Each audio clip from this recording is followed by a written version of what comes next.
Assalamualaikum warahmatullahi wabarakatuh. Perkenalkan, nama saya Rizka Firdianti. Di sini saya sebagai moderator. Saya berasal dari kelas 12 agama dan juga teman-teman saya.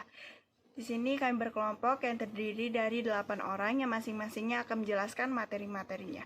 Sebelum lanjut ke materi berikutnya, di sini saya akan menjelaskan sedikit tentang konsep usul fikih. Mempelajari konsep usul fikih dimulai dari mengetahui antara hubungan fikih dan juga usul fikih.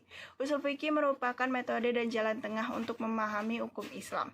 Kalau diibaratkan bagaikan sebuah pohon, yang mana fikih bagaikan ranting, usul fikih bagaikan batang, Al-Quran, hadis, dan yang lain-lainnya bagaikan akar. Materi lainnya sebagai berikut. Nama saya Fardenta Yara Dewi. Di sini saya akan menjelaskan tentang pengertian fikih.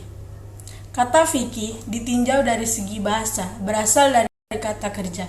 Dasar bahasa Arab, fikih, fakih, fakihah, yang memiliki beberapa arti, yaitu memahami secara mendalam, mengerti, dan ahli-ahli. Adapun fikih ditinjau dari segi istilah, dikutip sebagai pendapat Abdul Wahab Kalam.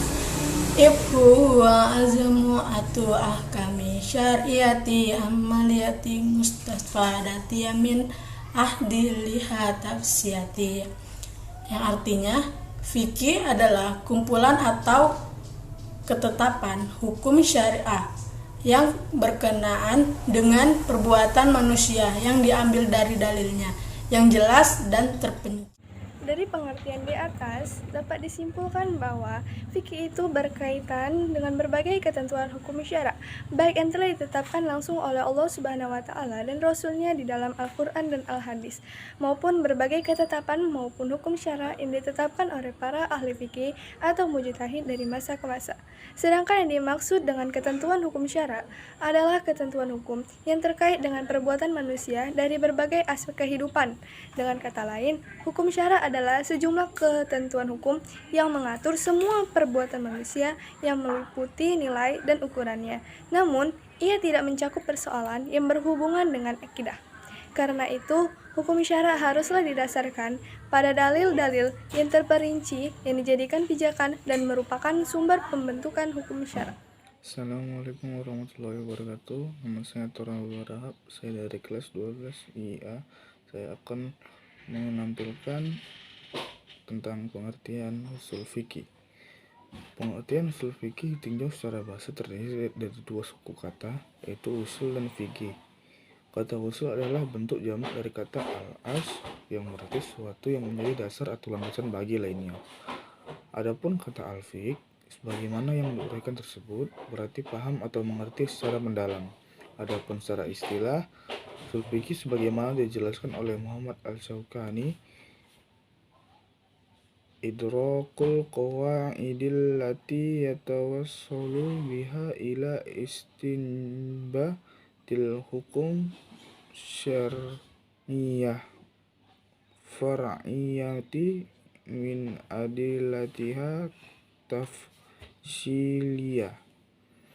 Artinya, fungsi usul fikih adalah mengetahui kaidah-kaidah yang dapat digunakan sebagai alat untuk menggali hukum-hukum furu' dari dalil-dalil yang rinci dan jelas. Warahmatullahi wabarakatuh.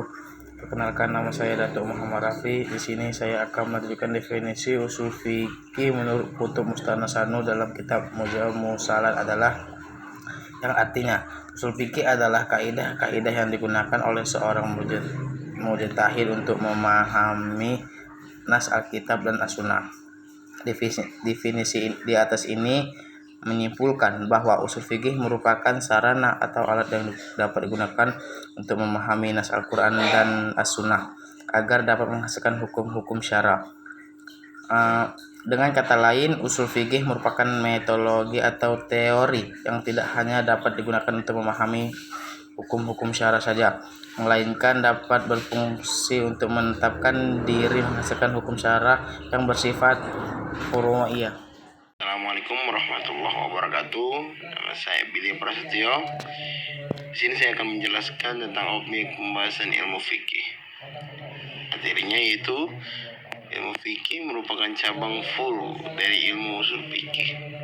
Yang menjadi objek pembahasan dari ilmu fikih adalah perbuatan mukallaf dan nilai-nilai hukum yang berkaitan erat dengan perbuatan tersebut. Dapat dikatakan pula bahwa perbuatan seorang mukallaf itu berkaitan erat dengan ta'lif syar'i yang menjadi beban seorang mukallaf dalam berbagai aspek kehidupannya. Berbagai aspek kehidupan mukallaf meliputi aspek muamalah dan jinayah. Aspek ibadah menyangkut hubungan vertikal antara manusia dengan Allah Subhanahu wa taala dan juga menyangkut segala persoalan yang berkaitan erat dengan urusan mendekatkan diri kepada Allah. Contohnya seperti sholat, puasa, zakat, dan haji serta berbagai bentuk amal kebaikan yang lainnya. Dari sini pula muncul istilah ibadah mahdah dan ibadah ghairu mahdah.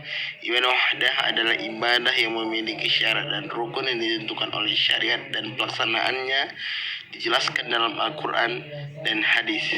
Pembahasan berikutnya adalah melalui aspek muamalah yang terkait dengan interaksi sesama manusia, seperti hal-hal yang terkait dengan harta jual beli, sewa menyewa, pinjam meminjam, titipan, syirkah, syiasah, dan lain sebagainya. Selanjutnya dalam ilmu fikih dibahas juga permasalahan uqobah yang berkaitan dengan tindak pidana, kejahatan serta sanksi hukumannya seperti pembunuhan, pencurian, perampokan, penganiayaan, dan lain sebagainya. Itulah pembahasan saya, materi saya tentang objek. Assalamualaikum warahmatullahi wabarakatuh. Perkenalkan, nama saya Mutiara Permatahati Borusinaga. Saya akan menjelaskan tentang objek pembahasan usul fikih. Objek pembahasan ilmu usul fikih adalah syariat yang bersifat kulli atau yang menyangkut dalil-dalil hukum. Baik dalil-dalil hukum ini menyangkut dalil-dalil hukum nas yang terdapat dalam Al-Quran dan Al-Hadis ataupun dalil-dalil yang ijtihadiyah. Dalil-dalil yang ada dalam Al-Quran dan Al-Hadis kajiannya berkaitan dengan berbagai bentuk karakteristik lafaz nas, yaitu a. lafaz nas dari segi bentuknya, b. lafaz nas dari segi cukupan maknanya, c. lafaz nas dari dilalahnya, d. lafaz nas dari segi jelas dan tidak jelasnya serta macam-macam tingkatannya, e. lafaz nas dari segi penggunaannya, f. hukum syara' dalam kaitannya dengan makna hukum, pembagian hukum dan objek serta subjek. Assalamualaikum warahmatullahi wabarakatuh. Perkenalkan, nama saya Guru Samudra, saya dari kelas 12 IIA. Dalil-dalil ijtihadiyah ini merupakan dalil-dalil yang dirumuskan berdasarkan ijtihad ulama.